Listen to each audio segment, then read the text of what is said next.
Weezy out of here. Weezy. Look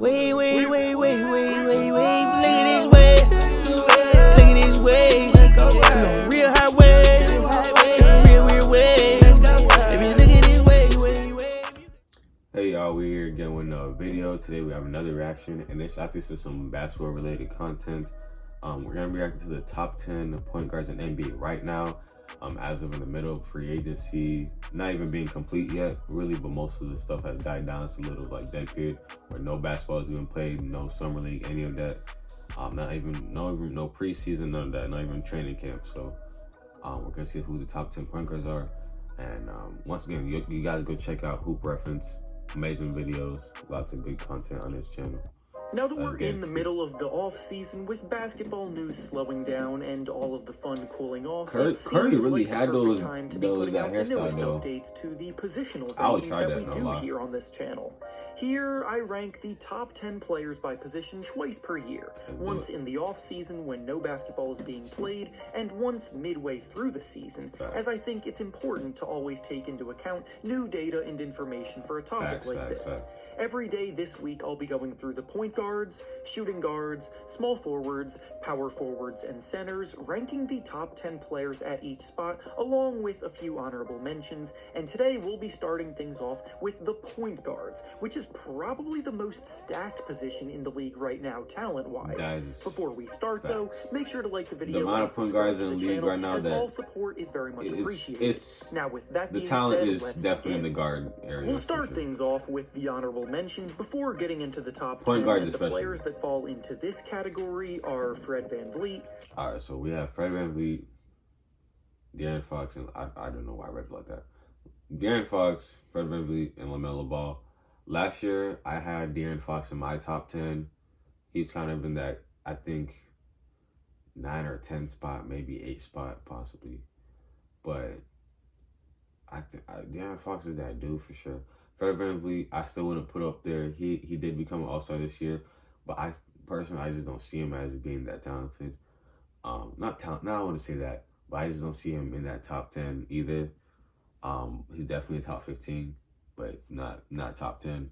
LaMelo Ball, I think he'll get there. I don't think he's there either. Even though he was an all-star, that's how talented all these point guards are in the league.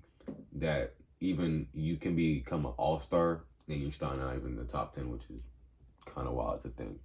But anyways, let's hop into it. LaMelo Ball and De'Aaron Fox. As I said in the intro of the video, the point guard position is easily the most stacked in the league. LaMelo, he can get in that top 10 next season, but he got to get his team to win. His team got to win. Into the top 10 of this list. His team got to win. LaMelo Ball and Fred VanVleet both made the All-Star team and absolutely deserved to, and yet it would be difficult to make a legitimate case for either of them to be ranked ahead of the 10 on this list. Plus, De'Aaron Fox always seems to find himself on the brink of being an All-Star caliber guy, but could finally be ready to take that leap this year if the Kings can emerge in the way that many are expecting to for this upcoming season. I don't think Now starting things with number 10 on the list and working our way up to the number 1 spot, we have DeJounte Murray of the Atlanta Hawks. So this is where we're putting it. So we're going to put DeJounte Murray as the base, as he's doing the same way. DeJounte at 10. Do I think he is better than Fox? I say that he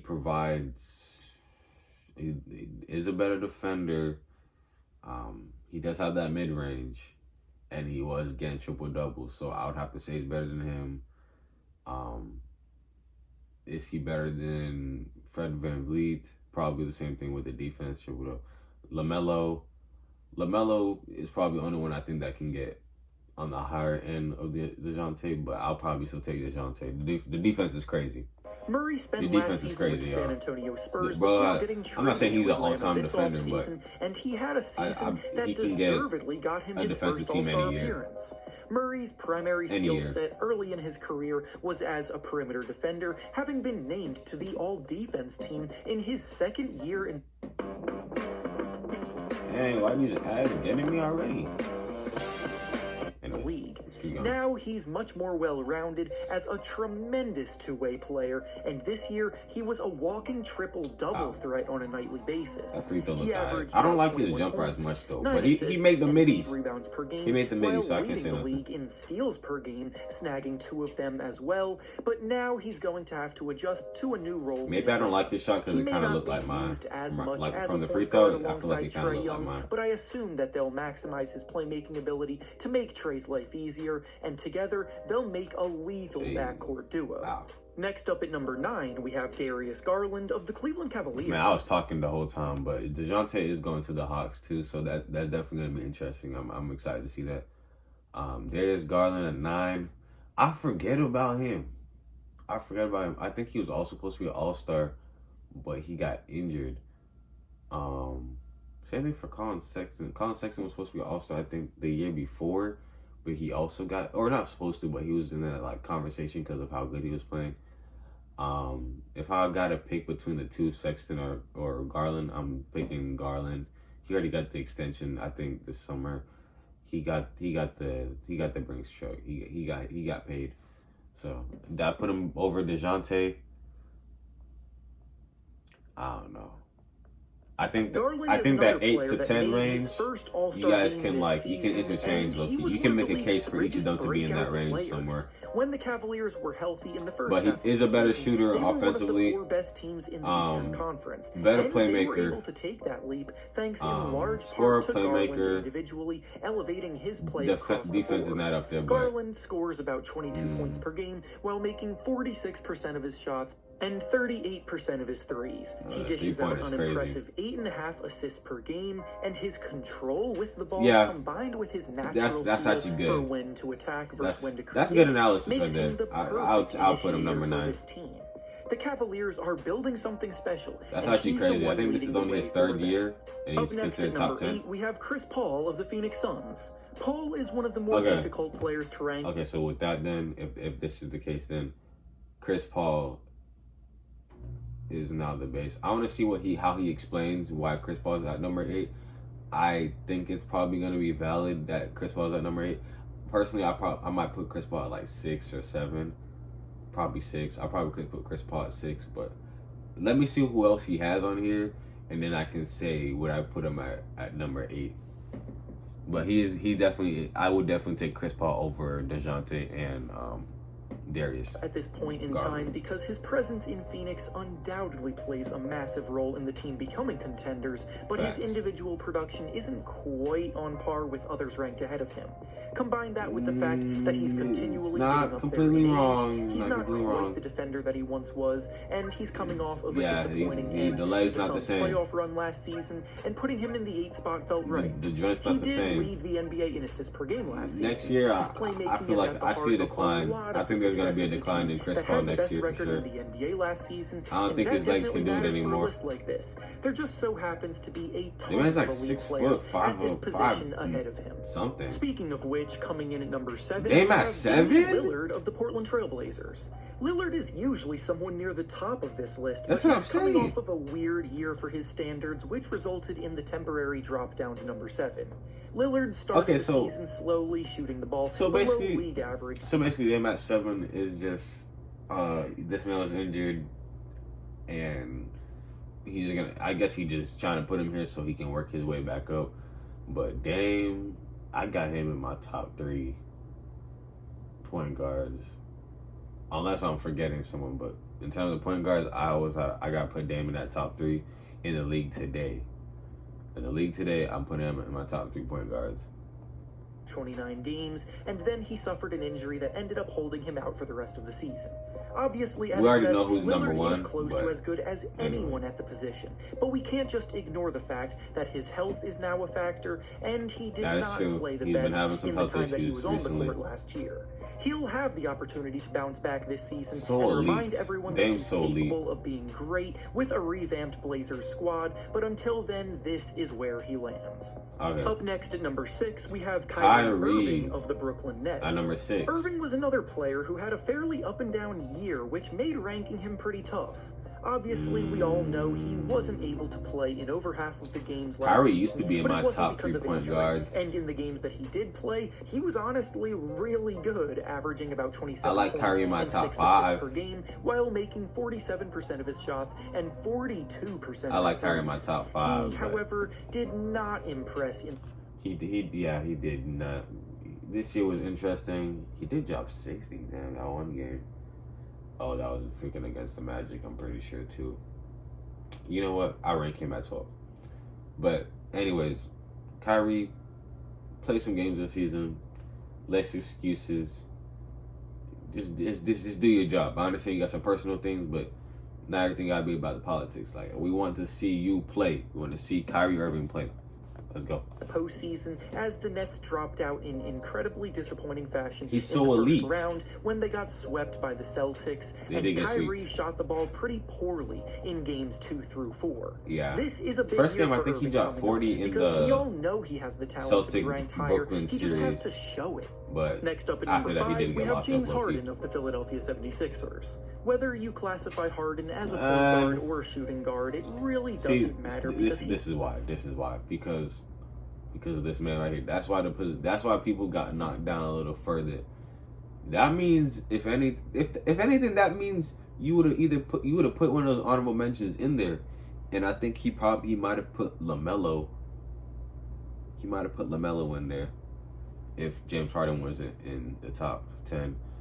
James Harden's a shooting guard. I don't care. Does serve as the team's primary ball handler. I know and he performs doing the plays duties of a point primarily, guard, but initiating the offense and he's making a plays for shooting those guard. I around don't him. even care. Since his hamstring injury, his scoring output has slowed down, but he's still one of the best passers in the NBA, and he showed that I guess off he's by a finishing point guard, second in the still. league in assists per game this past season. Still. He did have a few stretches where he looked to be over the hill, but there's also reason to believe that he'll be able to have a bounce Is back he really season going this into the year, now playmaking that part he's of his actually career where been he just spending it's time just strictly nursing the playmaking? hamstring properly in the offseason and training properly, unlike what he was able to do last summer. Up next at number 4, we have... Ooh, I forgot about Trae Young. That's on me. I used to have Trae Young in like that 7 spot, but that was when he was younger.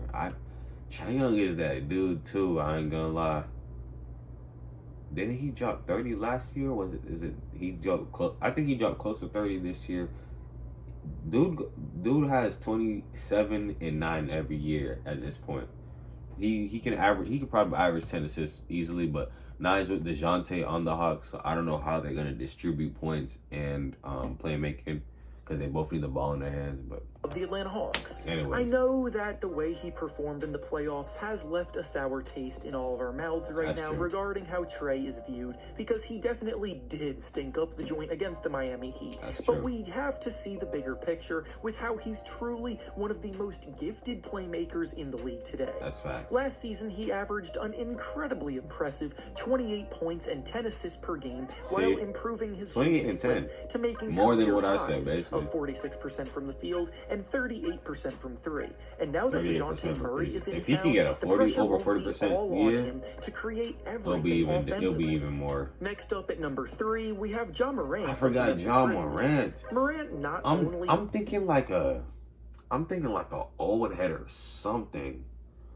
Wow. Usually I would have like when I think of my personal top 3, I would personally put Dame at this spot. If I'm thinking at full health, what are the top 10? We'll see what the top 2 are, but I usually would have Dame, probably Dame, Kyrie. Dang, I can't. Dang, Kyrie. I know Ja really did have a great season. I don't know if I want to put him top 3 yet. I think he just had a breakout year. I'm still putting Dame, Kyrie. I almost want to switch them with. I almost want to switch Ja with Kyrie, but no. Dame, Kyrie, Ja. Ja had a great season. I have to put him in that top 5. I think I would take out Damian. I can't do it. I can't do it. Never mind. Won the league's Point guards most are too hard improved player award last to season, do but this he way. also emerged as a bona fide star who plays his best when the lights are brightest. It's too hard to He do averaged this, about 27 points and 7 assists per game. He shot the ball 49% from the field. He led the Grizzlies to the second best record in the NBA, and in the playoffs, he scored 30 or more points in 5 of the 9 games that he played in. Morant both makes the game fun to watch and produces at an elite level, and because of that, I don't like playing with him in 2K though. He's kind of buns in 2K. Next up at number 2, we have Luka Doncic of the Dallas Mavericks. Luka has been a superstar from the second that he stepped on an NBA court and is truly one of the best players. He's been listed at point guard since he's been in the league. He's a one-man offensive juggernaut as a triple-double threat, averaging 29 and he points, moves like that, 9 rebounds, and 9 assists per contest. Now he's still for this year, slower, but he's also slimming down and getting more Mavericks fit. all the way to the conference finals. What he has accomplished in such a short amount of time in the league is truly astonishing, and it feels like he's just getting started. And finally, at number 1 on this list, we have the reigning finals MVP, Steph Curry of the Golden State Warriors. There should have been zero doubts about who was landing the number 1 spot on this list, because Curry reminded everyone Curry's been number 1 every single year for a long time. He finally snagged that elusive finals MVP trophy. I think one year I did see Hood Reference put Dame at number 1, and I think that was the year with the bubble, and Curry was injured, and Dame had like that crazy going off thing where COVID struck out, and it was before COVID. Kobe passed away, and then Dame just went ballistic. Another ring to his collection, and he continues to be the. I mean, we already have number 1. Curry number 1. You can't put anybody else there. You really can't. Luka had a great playoffs too, but he got shut down. But not shut down, but Curry's team beat him. Would I say Curry outperformed them? Not altogether, but Curry was also the finals MVP. His team went to finals. Curry did his thing, basically. I can't argue that. Curry's also my number 1 point guard. Definitely one of my favorites to watch. Maybe my favorite to watch. But anyways, if y'all like the video, leave a like, comment, subscribe for more videos like this. Comment down below what your top 10 is in terms of point guards, who your honorable mentions are. And I'll catch y'all next time. Peace.